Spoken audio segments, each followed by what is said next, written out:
Hey, Dr. Bill here, and welcome to another episode of Meet the Mentor from the beautiful Citizen Theater in the heart of Hollywood. Why do we even do these? Well, I'll tell you, LEAP is an amazing program, and this is kind of a precursor to LEAP. LEAP will be July 16th to the 22nd this year at UCLA. We'll have probably about 450 students at the program. What do we teach at LEAP? LEAP is a motivational leadership program for young entrepreneurs where we teach them the skills to be successful in life. We do it through a series of lectures, hands-on programs, and a lot of just kind of interacting with each other and with great mentors. We always feel that the fastest way to success is to find a great mentor, and that's why we do these Meet the Mentor videos, so that throughout the year, students can learn things from different mentors and skills to be successful in life. And the coolest thing for me about LEAP is the fact that all of my patients and friends that I've asked to come and be mentors have said yes. And they come and they do it, and they're pretty phenomenal. We've had Paula Abdul, Mark Wahlberg, Michael Strahan, Jason Alexander, Kathy Bates, Anthony Hopkins, Apollo Ono, the most decorated Winter Olympian in history. And this year, we have a commitment from John Legend and his beautiful wife, Chrissy, to come. And we get these students together and we create a community of support, and it's just phenomenal. You literally have to see it. You can go online at our website, leapfoundation.com, and see a lot of the videos from the past. But these Meet the Mentor interviews have become so instrumental in our culture and have helped so many students start businesses, learn about businesses, and just be more successful. So without further ado, I'm going to introduce you to my friend, Michael Holtz, who is our mentor today. He has learned discipline and goal setting from being a competitive swimmer since the age of 6. He thrived because of his relationship building skills, integrity to get the job done, and ability to carry out high pressure tasks while keeping an eye on the goal. His swimming career culminated in the Olympic trials in 2004. After an MBA from Cambridge and swimming the English Channel, he worked internationally building brands and markets until he decided he would create his own product line. After he realized that pet toys are predominantly made of plastic that can be dangerous for animals if swallowed, he started a company called YOMP, Y-O-M-P. It's a pet toy company that makes pet toys from silicone. It's safe. These toys are just as much fun for pets, but safer. The toys are available on his website at shopyomp.com, and he's hoping to bring his business to market in stores in the future. Without further ado, I'd like to introduce you to my friend, Michael Holtz. Michael, thank you so much for coming and doing Meet the Mentor. Yeah. So, age 6, your parents threw you in the pool, huh? Lack of better terms, yeah. But you came from a really sports-oriented family, right? And I think your parents wanted you to go into football, but you decided to get swimming instead. I just kind of knew that I wanted to make my own mark on my own terms, and getting back into the pool was kind of the way that I found that. I was a swimmer too, and I think people don't realize the discipline in swimming. I mean, when you're training for swimming, you're actually doing like double train outs twice a day. You're in the pool for at least 4 to 6 hours a day. And the thing that I didn't like about swimming, it's not very social. Like, you can't talk to your swim mates while you're swimming. Yeah, I'll have to give myself a little bit of credit here. I would say that I've come out pretty socially inclined for being a swimmer. Yeah, it is not the most social. You're kind of overthinking, thinking things. Yeah, the amount of discipline and focus like needed to accomplish just, anything really, really has really kind of come from those hours that I've put in the pool. And to be honest, I look back and look at the volume and the hours that I put in the pool and in the weight room and with my coaches, and I don't really understand how I did it. But I think you're right. I think it teaches great discipline. and that's something that you used in building your business and going through school. How did you end up at Cambridge? I was a Division I athlete, swimmer, graduated university in New York City. I studied international business practice. I was then awarded a Mountbatten fellowship, Fulbright. I then kind of went to London to pursue an international business practice degree. I was there for 2 years while I was also working at Deutsche Bank, so investment banking on the sales side, finance. So yeah, it was really one thing, kind of one chapter and one door closed, and I wanted to create another door to open. And you also did a lot of philanthropic work along the way, right?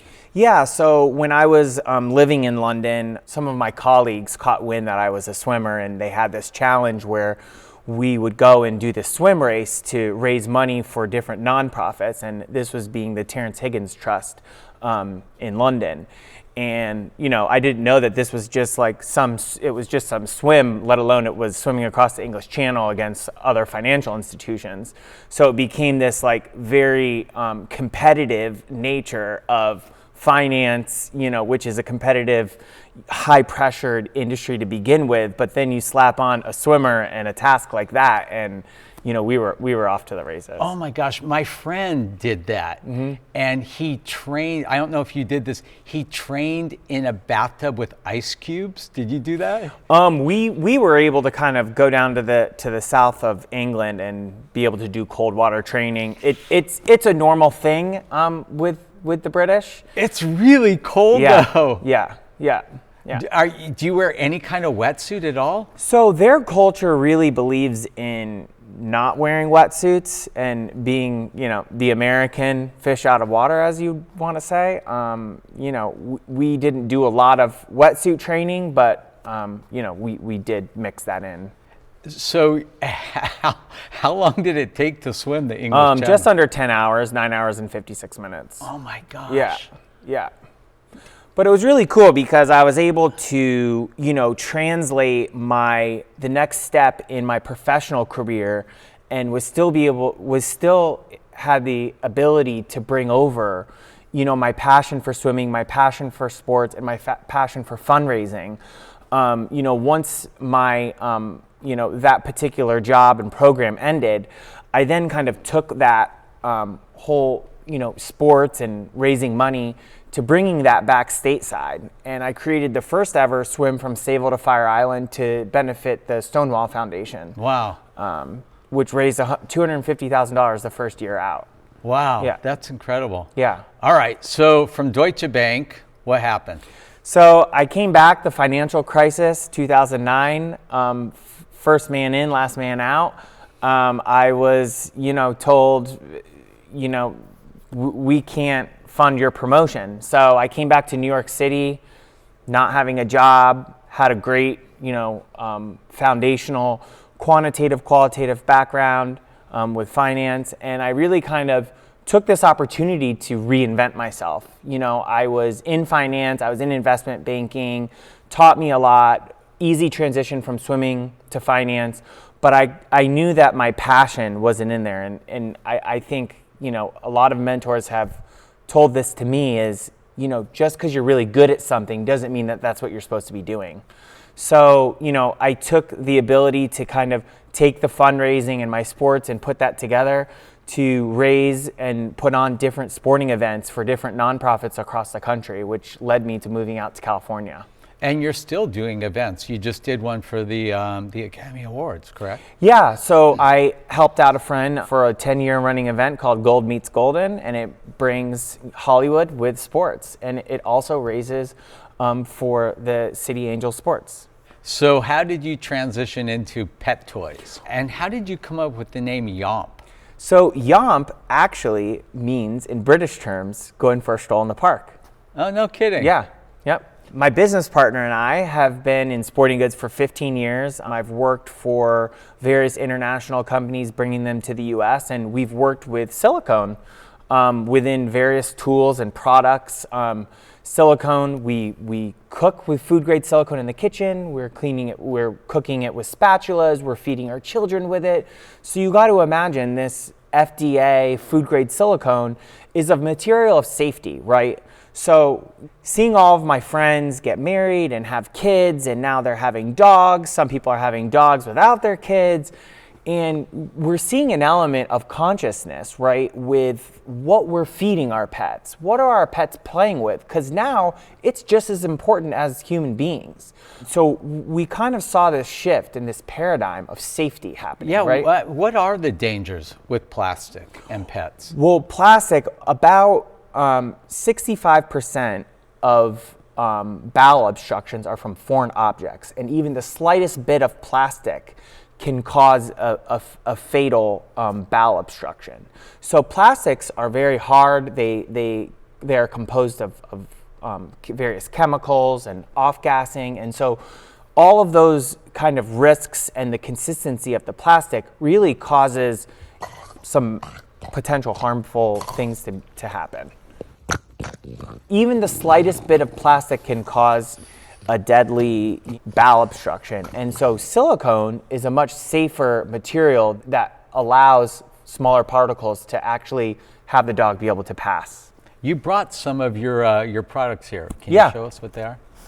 So we've got a slow feeder. So if your dog eats really fast, we've got the best functional dog food bowl, but also made out of the best material, which is food grade silicone.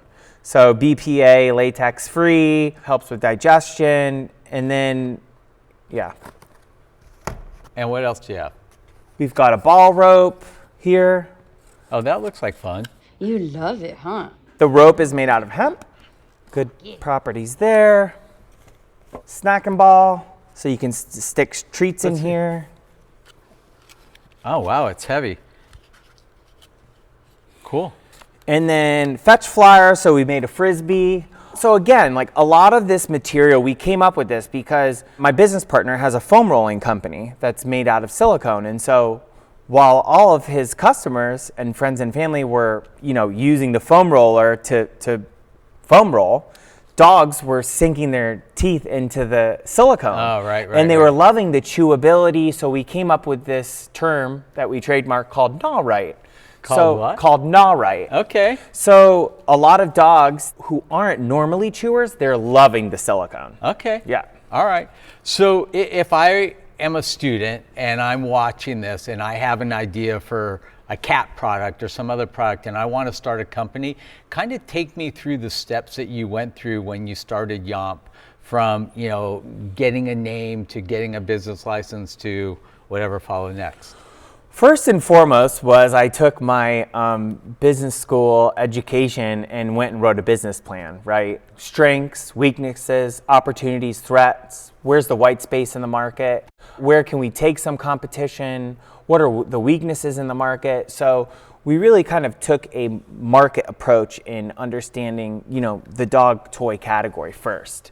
Then I went out to some mentors of mine who've definitely watched and helped and held my hand through my career of school and some of the various opportunities that, afforded me. And I went out and I raised the money and the capital.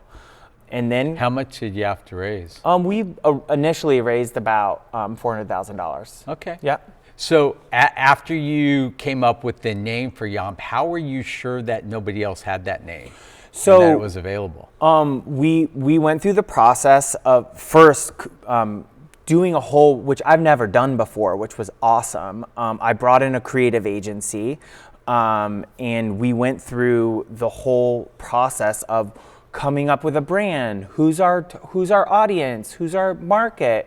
Is it trademarkable? And looking to the patent office and applying for a patent and understanding, can we use this and in what capacity can we use this? And so a lot of this was really fun because it was saying, coming up with copy and words and taglines and, how do these colors make you feel? And what is, right. How does this make you feel? So it was a very interesting process that I've never gone through I know before. it is. Yeah. In fact, when we launched our kickballs, we used the phrase, chew it, do it. It's a caffeinated gumball, right?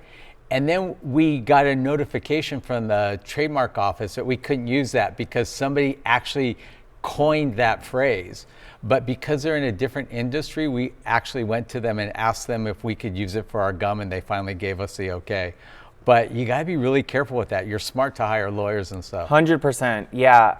And a lot of things that, I've worked with several middle market, smaller companies, startup companies, that I learned a lot of how it is that they came to fruition, but never have I started something from the ground up, which is right.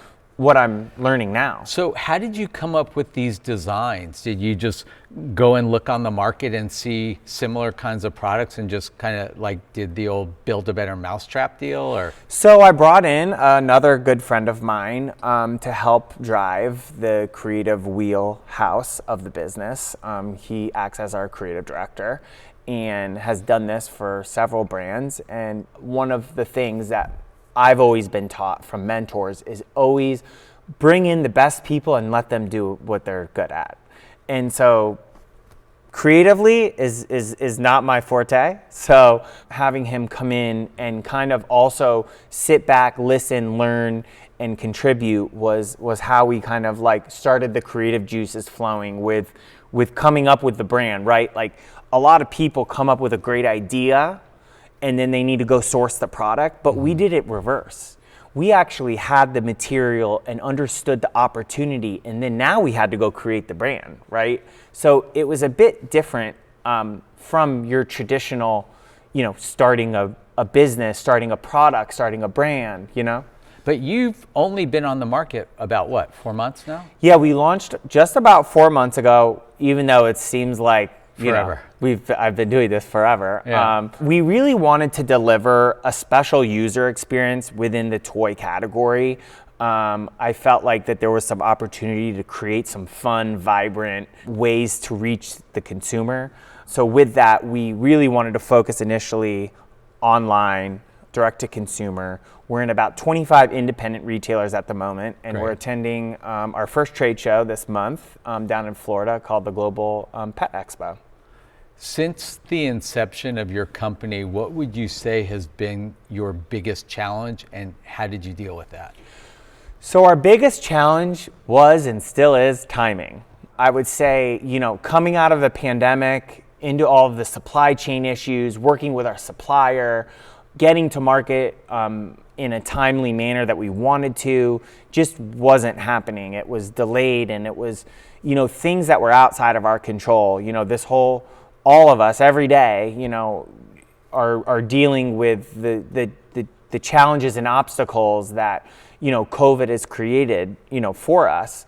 And then when we were to go to market, we went to market in one of the most expensive advertising times of the year, which is holiday. Right. You think holiday, everybody's buying gifts, and there's going to be a big market, but we're also competing with established brands, and so paying for that advertising we were just priced out of that. So going to market when we thought we would versus when we would, and then also understanding being a new brand, you got to kind of create some brand awareness and who you are, no matter how much advertising you're spending. So what's been the most effective advertising or exposure that you've had, which has actually resulted in sales?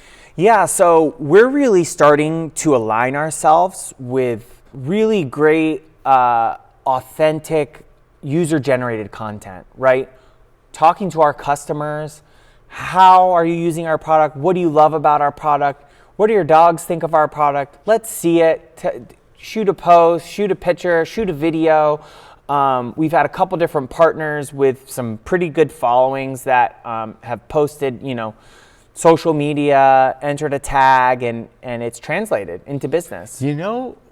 This just popped into my head, and if you don't think it's a great idea, don't even do it. But it could be really cute and maybe even start to go viral, because that's the key to social media marketing today is if you could find a really, really cute dog and do that thing where it looks like the dog is talking, just saying like ridiculously funny things about your silicone toys, but get it to the point where like people, where like maybe every Monday you release a new 30-second spot with this cute dog telling you something funny, and people actually start to engage and look forward to something new like every week. So now we're getting over to the hot topic of TikTok.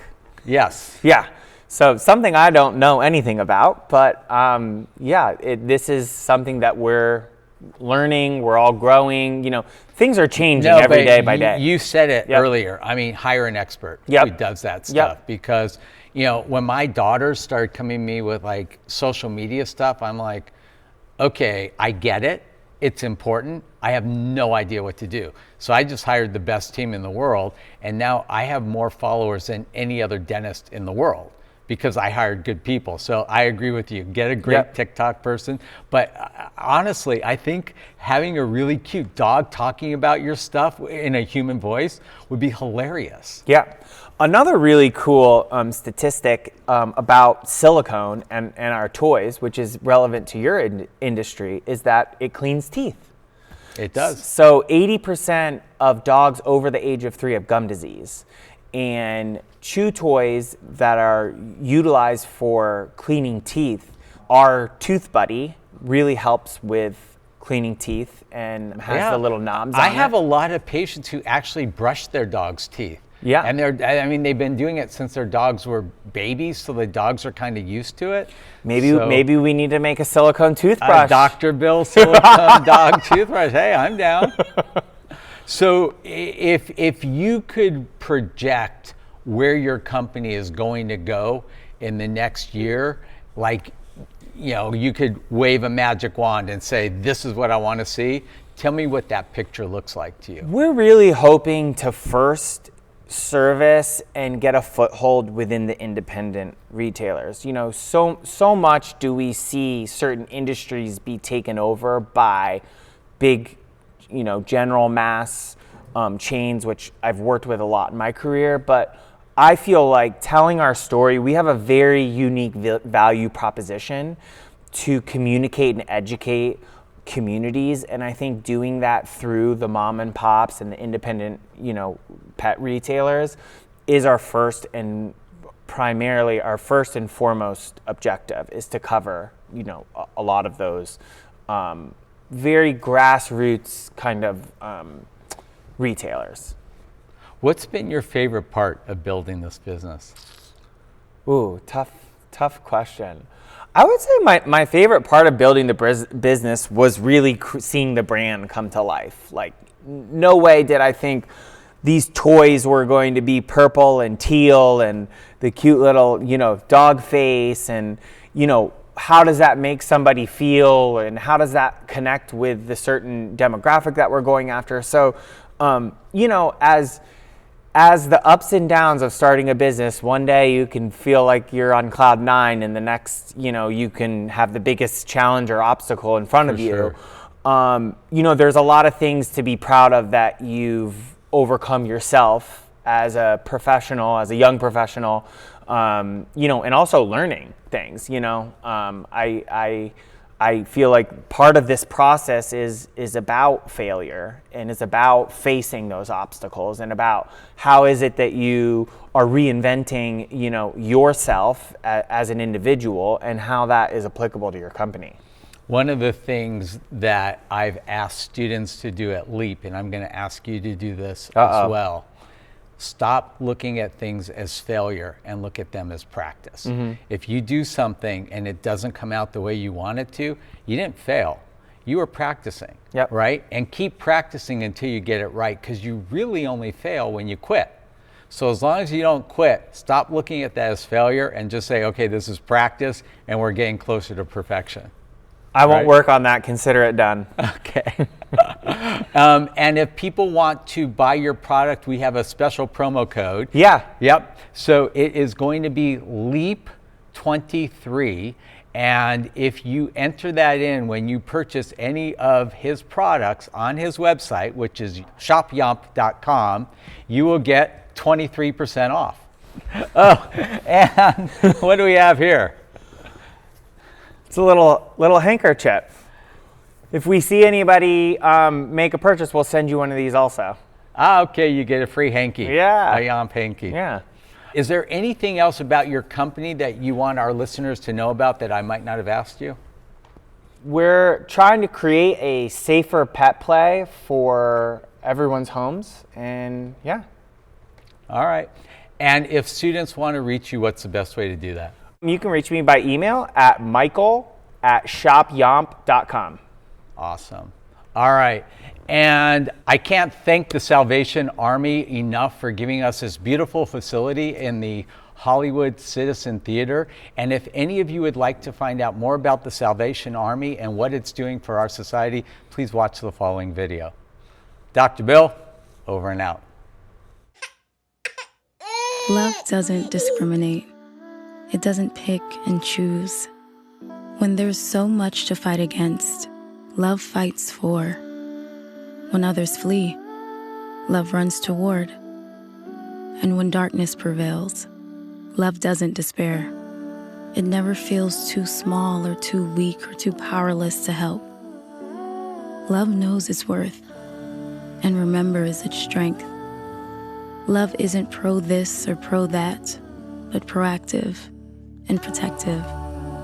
It's never quick to rage, but always quick to courageous compassion. Love gives everything and expects nothing. For 156 years, the Salvation Army has loved all who feel lost. With your help, we'll never stop.